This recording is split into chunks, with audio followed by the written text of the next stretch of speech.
Hello everyone! So today, I'm gonna show you a day in my life as a D student of CPC. Tara, samahan niyo ako mag-aral.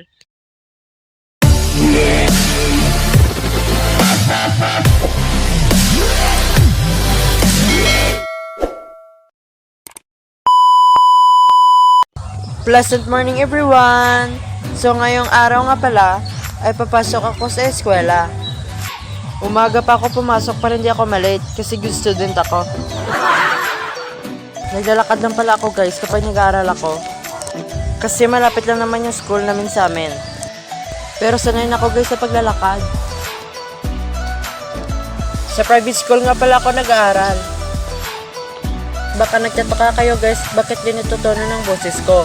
Idol ko po kasi si Prince Adrian. Amazing! Grade 11 na pala ako guys.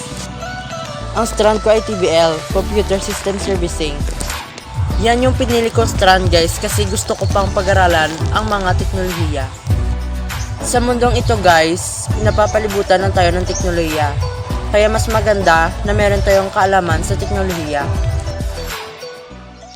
15 minutes later. Matapos ng 15 minuto sa paglalakad guys, at nakadating na rin ako sa aming paaralan.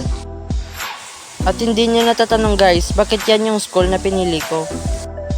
Pinili ko tong school na to guys, dahil natured field talaga siya. At sigurado, mapapalapit ka na rin kay God. At bukod pa dun guys, marami kang pagpipilian na strands in courses. Papasok na pala ako guys. Hindi ko na malayang late na pala ako. Bilis talaga ng oras no? At pagpasok mo pala guys, makikita mo talaga ang malaking fountain na ito.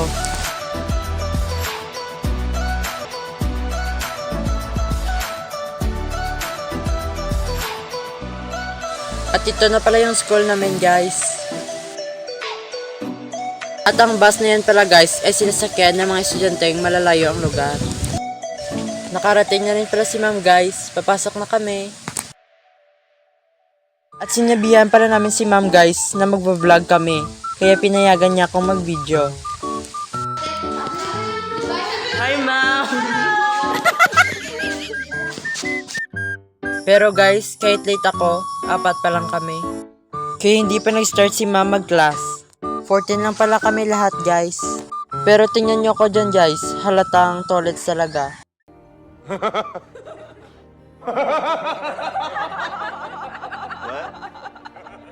A few moments later.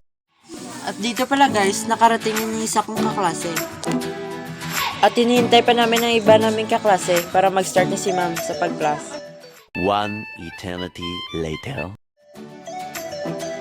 At sa wakas, dumating din sila lahat, kaya nag-start na si ma'am sa pag-klase.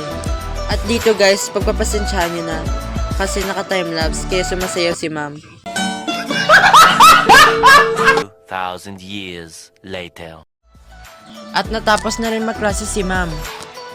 Kaya pinayagan yung iba kong kaklase na gumamit ng cellphone. At lumabas na nga kami dahil time na. At dahil second period na namin.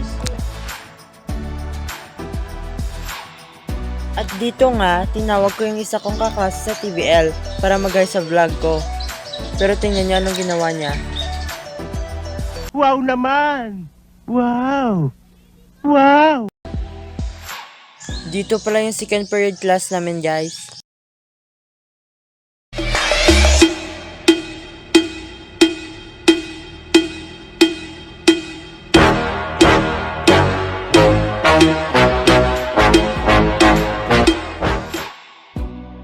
At dito na nga nagtatapos ang vlog ko guys, kasi hindi ako pinayagan mag-video sa ibang subject.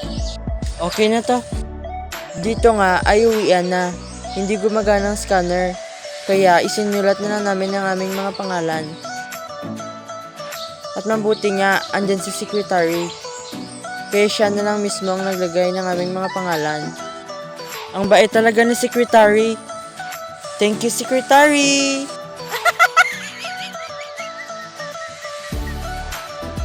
So guys, uuwi na kami.